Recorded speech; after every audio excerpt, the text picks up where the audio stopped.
네, 수백억 원대 뇌물수수 혐의 등을 받고 있는 박 전 대통령에 대한 구속 전 피의자 신문이 모레 오전에 열립니다. 전직 대통령으로 처음 법원에 직접 나와서 구속 수사가 부당하다는 점을 강조할지 관심을 끌고 있습니다. 취재기자 연결하겠습니다. 김승환 기자. 네, 서울중앙지검입니다. 예, 지금 박 전 대통령이 출석하게 될 때 혹은 출석하지 않을 때 영장실질심사 어떤 과정을 거치게 되는지 궁금한데 좀 정리를 해주실까요? 네, 일단 박 전 대통령 측에 출석 의사가 있느냐를 묻기 위해서 여러 차례 연락을 시도했지만 아직 아무런 답변은 없는 상황입니다. 다만 구속 여부를 가르는 중요한 심사인이만큼 박 전 대통령이 직접 나올 여지는 남아 있습니다. 보통 피해자들은 구속영장이 청구된 뒤 검찰청사로 먼저 왔다가 직원들과 함께 법정으로 이동합니다. 하지만 박 전 대통령은 경호 등의 문제로 검찰에 들르지 않고 서울 삼성동 자택에서 법원으로 바로 이동해 검찰 직원들과 만날 가능성도 있습니다. 혐의가 많고 치열한 공방이 예상되는 만큼 직접 출석하게 될 경우 심사는 상당히 오래 걸릴 전망입니다. 심사를 마친 뒤에는 판사가 지정해준 장소에서 구속 여부를 기다리게 되는데요. 보통 검찰청사 안 구치감이나 경찰서 유치장에서 대기하지만 전직 대통령의 전례가 없었던 만큼 경호상의 문제로 다른 장소가 지적될 가능성도 배제할 수 없습니다.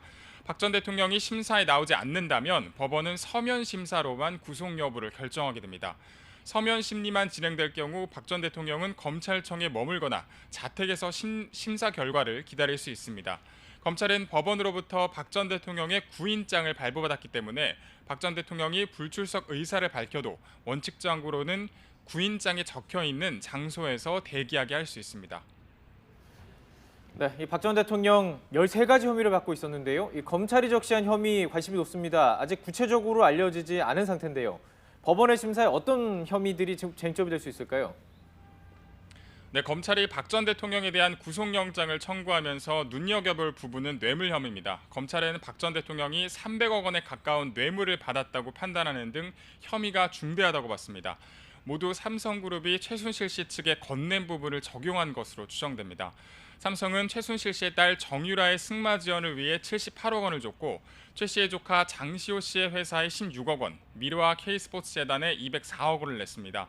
다만 검찰은 지난해 최순실 씨를 재판에 넘기면서 두 재단의 대기업들이 낸 돈과 관련해 직권남용과 강요 혐의를 적용했던 것과 현재 판단이 크게 달라지지 않았다고 언급했습니다. 이 때문에 검찰은 재단 출연금 부분에 대해서 직권남용과 뇌물 성격이 모두 있다고 판단했을 것으로 보입니다. 박 전 대통령의 강요로 돈을 낸 것이기도 하면서 경영권 승계 도움을 기대하고 이재용 부회장이 낸 뇌물 성격도 있다는 겁니다. 이에 대해서 박 전 대통령은 검찰 조사에서 대부분 부인하는 취지로 진술한 것으로 알려진 만큼 비슷한 입장을 유지할 것으로 보입니다. 최 씨 측이 금품을 챙긴 사실도 알지 못했고 본인과 무관한 일이기 때문에 뇌물 혐의 적용이 부당하다는 겁니다. 또 대기업들이 재단에 돈을 낸 것은 전례에도 있었던 만큼 출연을 직접 요구한 적은 없다는 점을 강조할 것으로 보입니다. 지금까지 서울중앙지검에서 YTN 김승환입니다.